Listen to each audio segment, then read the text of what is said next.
Welcome to This Explainer. Have you ever stopped to wonder how we actually know what we know? Like, really know it? Today, we're taking a fascinating dive into the mechanics of research and the very nature of reality itself. We're going to unpack the frameworks humans use to try and understand the universe around us and figure out how we actually decide what's real. Can science ever prove an absolute truth? Before we get too far into the weeds, I just want you to chew on that question for a second. Because as we'll see by the end of our time together today, the answer really isn't as black and white as you might expect. And honestly, this matters every single day. When you're reading conflicting news headlines or trying to make sense of some new health study that completely contradicts the one you read last week, the way we define truth completely changes how we interpret that information.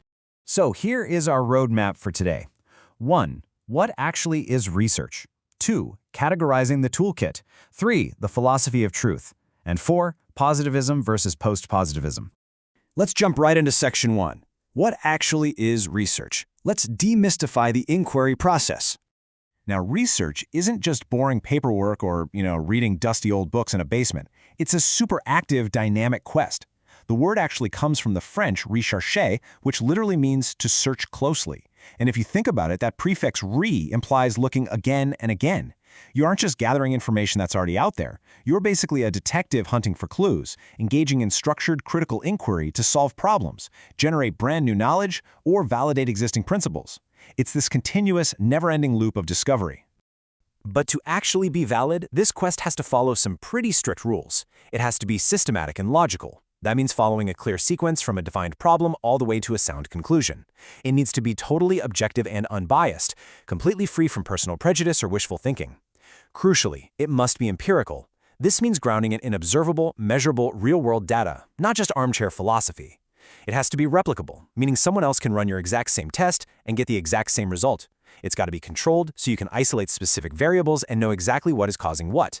And finally, it's cyclical. You start with a question, find an answer, and that answer almost always sparks new questions, starting the whole shebang over again. Moving on to section 2, categorizing the toolkit. Let's look at the methods to our madness. Just like a detective uses different tools for different kinds of clues, a researcher chooses their method based on their ultimate goal. If your goal is just to expand general knowledge, say studying how the human brain processes language without needing an immediate commercial application for it, you're doing basic or pure research. You're building the foundation. But if you need to solve a specific real-world problem right now, like engineering a more efficient solar panel, well, you're using applied research. And if you're, let's say, a teacher trying to improve test scores right there in your own classroom, you'd use action research. That's a highly localized form of problem solving meant to improve your immediate everyday practices. Beyond the broader purpose, we also categorize by methodology. Quantitative research is all about the numbers, statistical models, and structured experiments.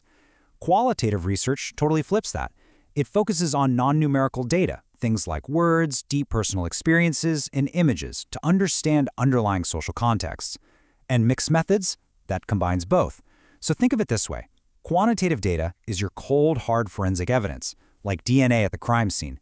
Qualitative data is your in-depth witness interviews, providing the actual motive. Combining them with mixed methods gives you the complete case file, which is usually the absolute best way to see the full picture. The outcome you want also dictates your approach.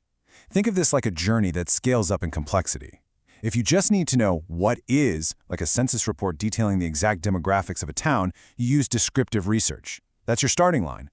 If you need to critically evaluate existing facts to find patterns, you use analytical research.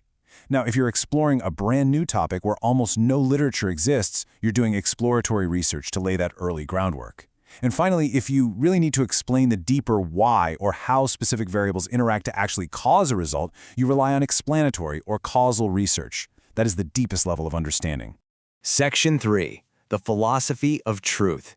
Get ready for the plot twist of human perception. Ontology and epistemology. Now, please don't let these big academic words scare you off. They are simply the foundational paradigms that dictate exactly how any researcher views the world and how they go about gathering their data. Let me translate this clearly. Ontology asks, what is reality? It questions the very nature of existence. Epistemology, on the other hand, asks, how can we actually know it? It deals with the nature of knowledge itself.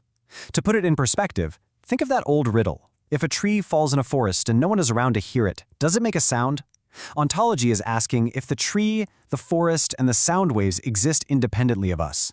Epistemology is asking how we could possibly prove it made a sound if we literally aren't there to measure it. Believe it or not, every single piece of research ever conducted is built on top of a researcher's ontological and epistemological assumptions, whether they realize it or not. And that brings us to Section 4, Positivism versus Post-positivism, the epic battle of scientific history. On one side, we have positivism's naive realism. This claims an absolute, objective truth exists completely independently of human belief. And on the flip side, we have post-positivism's critical realism, which argues that, yeah, while objective reality exists, human perception of it is inherently flawed and imperfect. The positivist paradigm was pioneered by big thinkers like Auguste Comte, Francis Bacon, and John Locke. Positivism assumes we can study the social world with the exact same black and white certainty as physics or chemistry. Under this view, reality is single and governed by universal scientific laws. You rely strictly on sensory experience and empirical evidence. The epistemology here absolutely demands that the researcher remains a detached, neutral observer with zero bias or influence on the study. Imagine the researcher is a perfectly neutral, emotionless robot operating in a sterile lab, just trying to uncover the unshakable laws of the universe. Because of this, positivism heavily favors deductive, quantitative, experimental methods to prove a theory. But post-positivism throws a major plot twist into the mix. Emerging as a critique led by figures like Karl Popper and Thomas Kuhn, it argues that, hey, researchers are not neutral robots. We're humans. We bring our own cultural backgrounds, assumptions, and hidden biases straight into the lab with us. Because of this, absolute certainty is literally impossible. All observation is fallible and theory latent. So science doesn't actually reveal absolute truth. It only provides probabilistic approximations. Complete objectivity? It's a great ideal to strive for, but pure objectivity is basically a myth for a human being. To counter our own inherent biases, post-positivists favor triangulation, which means using multiple methods, data sets, and theories, often relying on mixed methods, to try and get as close to the truth as humanly possible. So, looking at how modern research has evolved, there's been a massive shift in mindset from the absolute certainty of the past to the nuanced probabilistic approach of modern science. Under positivism, knowledge is absolute. The researcher has zero influence, methods are quantitative, reasoning is purely theory to data, and the goal is uncovering absolute scientific laws. But post-positivism changes the entire game. Knowledge becomes tentative. The researcher openly acknowledges their bias and tries to minimize it.